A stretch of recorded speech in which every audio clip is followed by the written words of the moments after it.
నేను రాధేయ కర్ణుణ్ణి అంగదేశానికి రాజుగా ప్రకటిస్తున్నాను. అంగరాజు కర్ణుడికి జై! అంగరాజు కర్ణుడికి జై! అంగరాజు కర్ణుడికి జై! అంగరాజు కర్ణుడికి జై! అంగరాజు కర్ణుడికి జై! అంగరాజు కర్ణుడికి జై! అంగరాజు కర్ణుడికి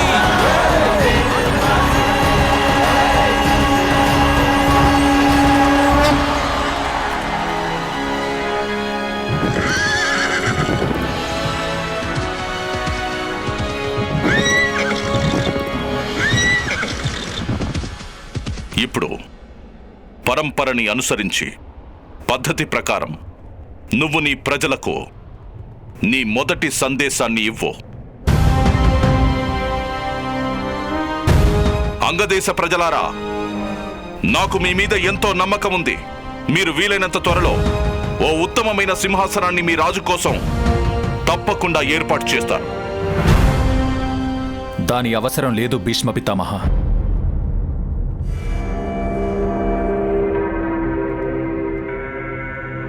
అంగరాజు కర్ణుడికి జై! అంగరాజు కర్ణుడికి జై!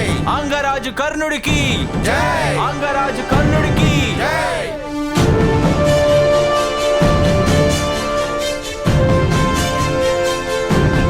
నాకు గుర్తుంది, మొదటిసారి ఈ అంగరాజ్యంలో నేను కాలు పెట్టినప్పుడు నా స్వాగతం కోసం మీరందరూ ముళ్లతో సింహాసనాన్ని తయారు చేశారు. కానీ నాకది ఏమాత్రం ఇబ్బందిగా అనిపించలేదు. ఎవరి దగ్గర ఏముంటే వాళ్ళు అదే ఇస్తారు. మీకు నేను మాటిస్తున్నాను, నేను మీ జీవితాల్లోంచి అన్ని సమస్యల్ని, అన్ని బాధల్ని తీసి పారేస్తాను. ఆ తర్వాత మీకు ముళ్లతో సింహాసనం చేయాల్సిన పని ఉండదు. అంగరాజు కర్ణుడికి జై! అంగరాజు కర్ణుడికి జై! ఇవాళ మనకి స్వాతంత్రం వచ్చింది మిత్రులారా. కానీ స్వాతంత్రం లక్ష్యం కాదు, ఓ మార్గం. ఆ దారిలో వెళ్తే మనం సమానత్వం, అభివృద్ధి అనే లక్ష్యాల్ని చేరుకోవచ్చు. నేను మార్పు అనే కల కన్నాను. కానీ కలలో కనిపించిన సంపద కళ్ళు తెరవగానే మాయమైపోతుంది. మనం కలలో ఎన్ని నదుల్ని చూసినా సరే, కానీ కళ్ళు తెరిచిన తరువాత అవి దాహార్తిని శాంతింపచేయలేము. అందుకే కలలు కనండి, కానీ లేవగానే ఆ కలల్ని నిజం చేసుకునే ప్రయత్నం చేయండి. మీ లక్ష్యం వైపుకి ప్రయాణించండి. అంగరాజు కర్ణుడికి జై! అంగరాజు కర్ణుడికి జై! అంగరాజు కర్ణుడికి జై! నాకిప్పుడు అంగరాజనే పదవి లభించుండొచ్చు, కానీ నేను ఇవాల్టికి సూతపుత్రుడు రాధేయ కర్ణుణ్ణే.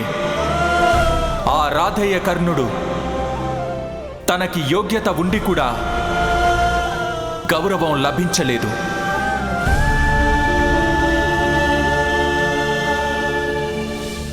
అంగదేశం లక్ష్యం గౌరవాన్ని పొందడం. అంగదేశం లక్ష్యం మార్పుని సాధించడం. నా నీతి నాకు చెప్పింది, రాజు పరిపాలన కాదు, సేవ చెయ్యాలి. తన ప్రజలకి, తన రాజ్యానికి. ఇప్పుడు నేను అదే చేస్తాను. నేను మీకు స్వాతంత్రం ఇస్తున్నాను. స్వయంగా మీరే మీ భవిష్యత్తుని నిర్ణయించుకోవచ్చు. ఇకపై జన్మ ఆధారంగా కాదు, కర్మ ఆధారంగా కులాన్ని నిర్ణయించడం జరుగుతుంది. కర్ణ, నువ్వసలు ఏమనుకుంటున్నావో నీకు తెలుస్తోందా? అది అసంభవం.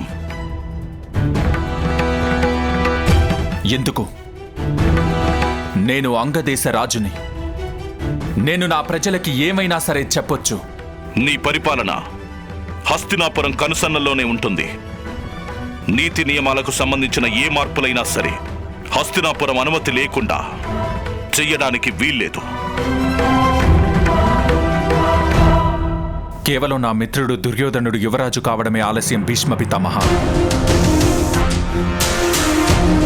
హస్తినాపురం తప్పకుండా ఈ నీతికి అనుమతిస్తుంది.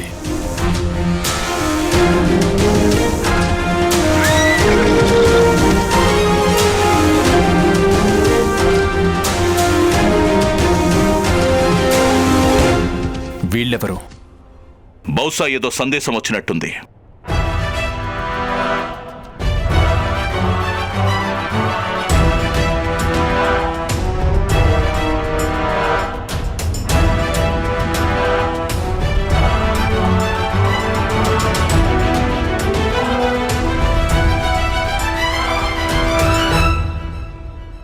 హస్తినాపురానికి యువరాజు ఎంపికయ్యాడు కర్ణ.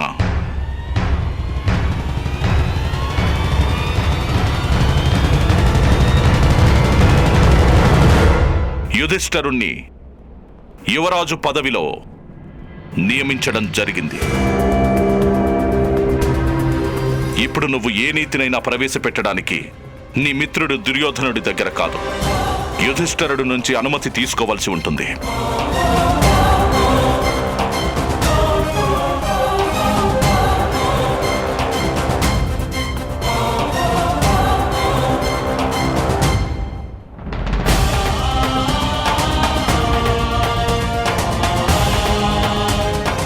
నా ప్రజలు నాకు అనుమతి ఇచ్చేశారు మహామహితాత్మ. అంగదేశం ప్రజల్లో మార్పు వచ్చేసింది. త్వరలోనే పరంపరలో కూడా మార్పు వస్తుంది. ఇక్కడ నేను జరాసంధుణ్ణి ఓడించగలిగినప్పుడు తర్వాత అన్యాయం, అక్రమం అనే దానవుల్ని కూడా ఓడించేస్తాను. ఏ విధంగా అంగదేశ ప్రజలు ఆ వారధిని కూల్చేశారో ఆ విధంగానే పరంపర అనే అన్యాయపు వారధిని కూడా కూల్చివేస్తారు. అది మా జీవనధారని మూసిపట్టింది. కానీ ఇప్పుడు నేను నా మిత్రుడి దగ్గరికి వెళ్ళాలి కదా. ఈ సమయంలో తనకి నా అవసరం ఉంది. తనకి చాలా పెద్ద గాయమై ఉంటుంది మహామహితాత్మ. ఆజ్ఞ ఇవ్వండి.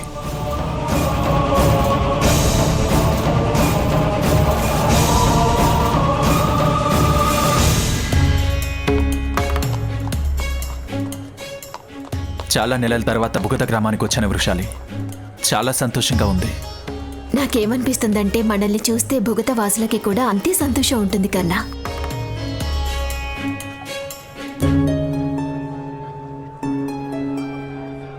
ఇక్కడేదో జరుగుతున్నట్టుంది.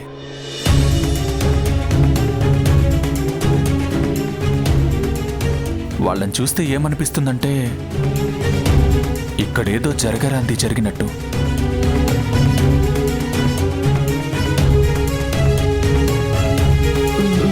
లేదు కన్నా, అలాంటిదేం లేదు. నువ్వు నన్ను ఇక్కడ వదిలిపెట్టు. వెంటనే రాకుమారుడు దుర్యోధనుడి దగ్గరికి వెళ్ళు. ఇప్పుడు తనకి నీ అవసరం చాలా ఉంటుంది. వృషాలి, ఇక్కడ సమస్య ఏదైనా సరే దానికి పరిష్కారం నువ్వు తిరిగొచ్చాకైనా చూడొచ్చు కన్నా. కానీ ఇప్పుడు మాత్రం నువ్వు రాకుమారుడు దుర్యోధనుడి దగ్గరికి వెళ్ళడం చాలా అవసరం. సరే వృషాలి, నేను త్వరగా తిరిగొచ్చేస్తాను. నువ్వు జాగ్రత్తగా ఉండు.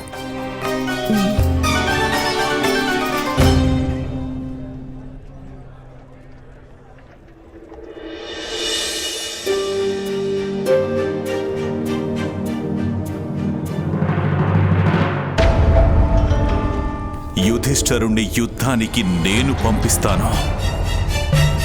నేను మరి యుద్ధ రంగంలో ఎవరి ప్రాణాలైనా పోవచ్చు కదా పుత్రా. నిజం చెప్పారు మహారాజా, నిజం చెప్పారు.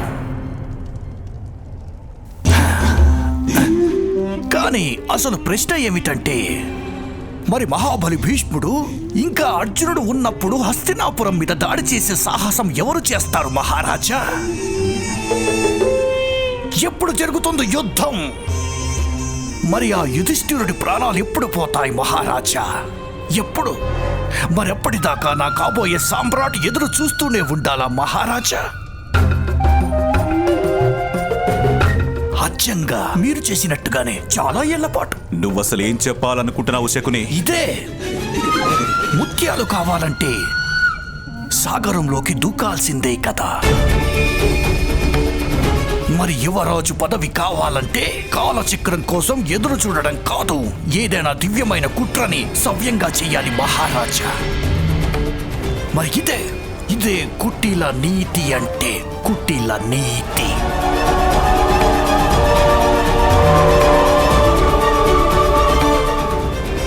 మావయ్య, కేవలం మీరు మాత్రమే నా మనసులో ఉన్న బాధని అర్థం చేసుకోగలరు. నేను ఆ పాండవుల ఉన్నతిని చూసి కసితో రగిలిపోతున్నాను మామా, కసితో రగిలిపోతున్నాను నేను. నీలోని ఈ కోపమనే అగ్నిని జాగ్రత్తగా ఉంచుకో. అది నిన్ను కాల్చడానికి కాదు, నీ శత్రువుల్ని భస్మం చెయ్యటానికే. వివరంగా చెప్పండి మామా. ఈ దుర్యోధనుడికి ప్రశ్నలు అర్థం కావు. ప్రశ్నలే కుటిల నీతికి ఆధారం కదా దుర్యోధన. నీ భవిష్యత్ అనే ప్రసాదం కోసం ఓ యోగ్యమైన వాస్తుశాస్త్రం అవసరం పడుతుంది.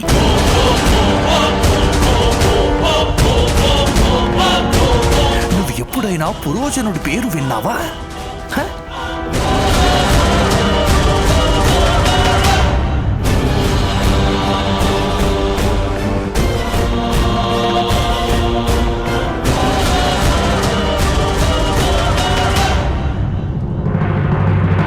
మామయ్య చెప్పారు మీ గురించి.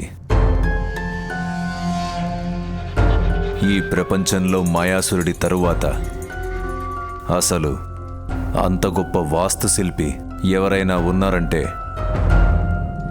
అది మీరేనటగా.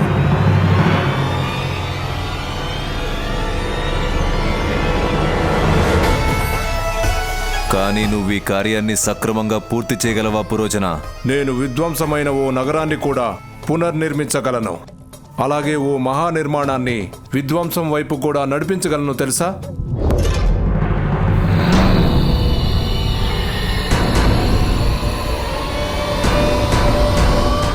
మరి ఆ పని ఎప్పుడు మొదలవుతుంది? ప్రారంభమైందని మీరు భావించవచ్చు.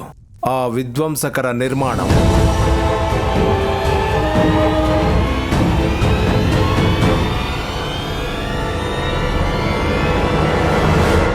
ఆలస్యం ఎందుకు, రేపే మీ ముందర ఓ నమూనా నిర్మాణం తెచ్చి పెడతాను.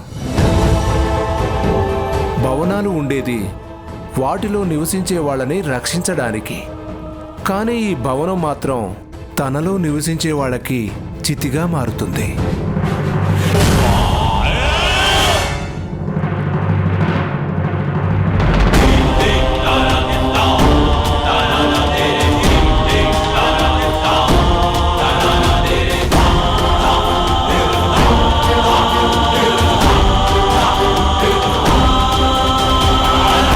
ఉండే గుణం ఏమిటంటే అది మండుతుంది, తర్వాత ఆరిపోతుంది.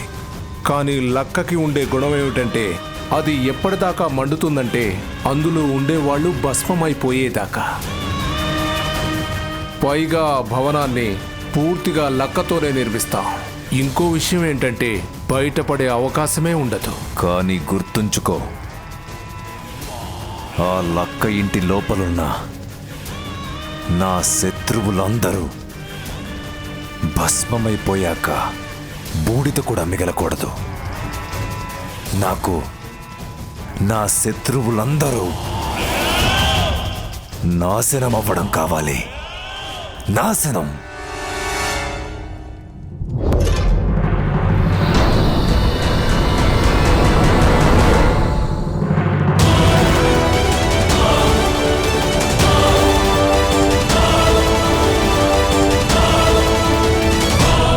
శత్రువులు తప్పకుండా నాశనమవుతారు మిత్రమా.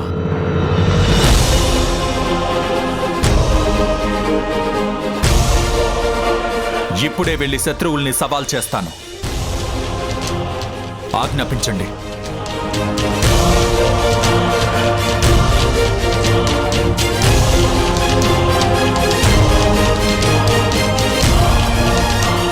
నువ్వు నా మిత్రుడివి కర్ణ. మరి మిత్రుడు చేతులు జోడించకూడదు, కౌగిలించుకోవాలి.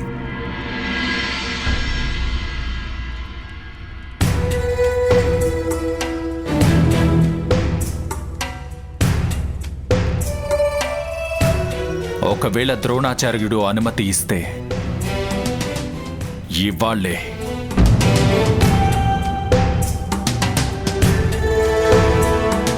నాకు తెలుసు, ఒకవేళ ద్రోణాచార్యుడు నాతో పాటు నిన్ను యుద్ధానికి పంపించుంటే అప్పుడు నా శత్రువులు నా సేవకులయ్యేవాళ్ళు. అయితే ఇప్పుడే వెళ్ళి వాళ్ళని ఓడించేద్దాం.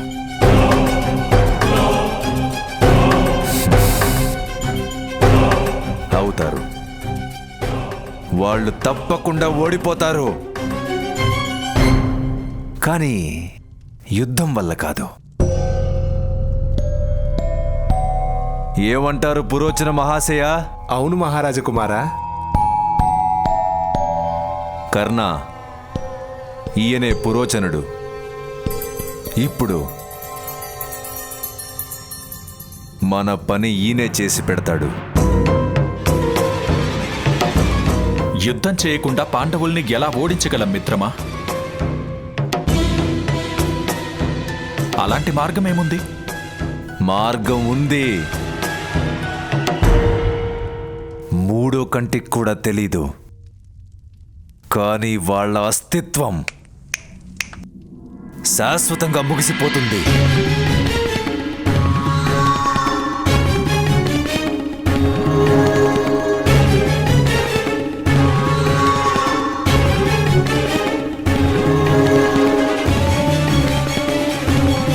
పైగా వాళ్ళు దుర్యోధనుడి మాటలకు అర్థం ఏమిటంటే కర్ణ, మన శత్రువులకి అనుమానం రావడానికి వీల్లేదు, వాళ్ళ మీద దాడి జరగబోతోంది అని. పైగా యుధిష్ఠిరుడు ఎవరో సామాన్యుడు కూడా కాదు కదా, యువరాజు.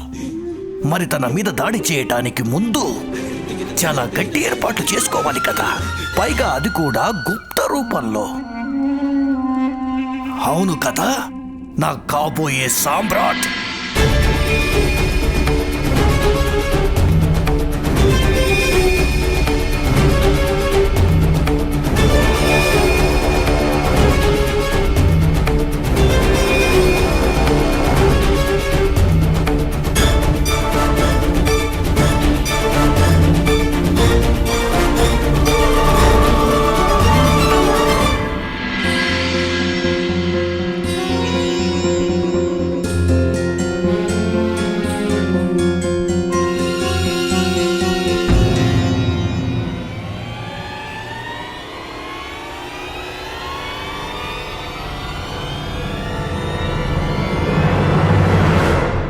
అంత రహస్యం ఎందుకు? నువ్వు తయారుగా ఉన్నావు, నేను కూడా ఉన్నాను. పైగా ఇప్పుడు మగధరాజు కూడా ఒక్క పిలుపుతో సాయం చేయడానికి వచ్చేస్తాడు మిత్రమా. అవును మిత్రమా, జరాసంధుణ్ణి జయించినందుకు నేను నిన్ను అభినందించడం మర్చిపోయాను. అద్భుతం, అద్భుతం కర్ణ.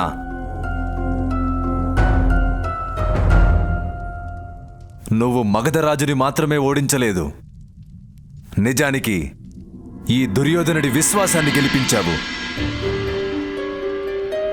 ఈ కిరీటం నీకు చాలా శోభనిస్తుంది కర్ణ. మిత్రమా, నేను నీవాడినే. ఈ కిరీటం కూడా నీదే. ఇదసలు నాకు ముఖ్యమే కాదు. నాకు కేవలం ఒక్క విషయమే ముఖ్యం. వీలైనంత త్వరలో నా మిత్రుడు హస్తినాపురం సింహాసనం మీద కూర్చోవాలి.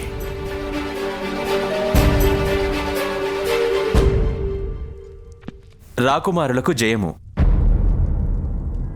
బుగత గ్రామంలో విచిత్రమైన సమస్యలొచ్చాయి. అంగరాజు త్వరగా అక్కడికి రావడం చాలా అవసరం.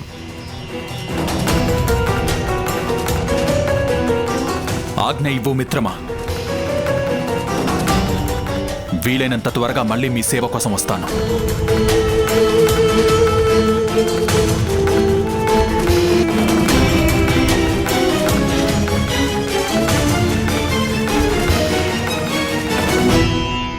ఏమైంది మామ? మీరు నన్ను ఎందుకు ఆపారు? ఒకవేళ మీకు కర్ణుడి మైత్రి మీద నిష్ఠ మీద సందేహమా? లేదు. కర్ణుడి నిష్ఠ మీద నాకెలాంటి సందేహము లేదు.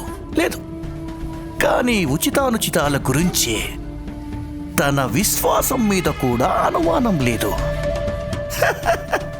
అర్థమైందా? ఇంకొక విషయం, కర్ణుణ్ణి మనం పిలుద్దాం, తప్పకుండా పిలుద్దాం. కానీ ఎప్పుడంటే మనకు యోధుడు అవసరమైనప్పుడే. హా, కర్ణుడు కేవలం యుద్ధానికి మాత్రమే పనికొస్తాడు. కేవలం యుద్ధానికే పనికొస్తాడు. కుట్రలు కుతంత్రాల్లో తనకెలాంటి స్థానం లేదు. లేదు, తనని ఆలోచనలకు దూరంగా ఉంచడమే శ్రేయస్కరం అవుతుంది. అర్థమైందా? భళ మావయ్య, భళ.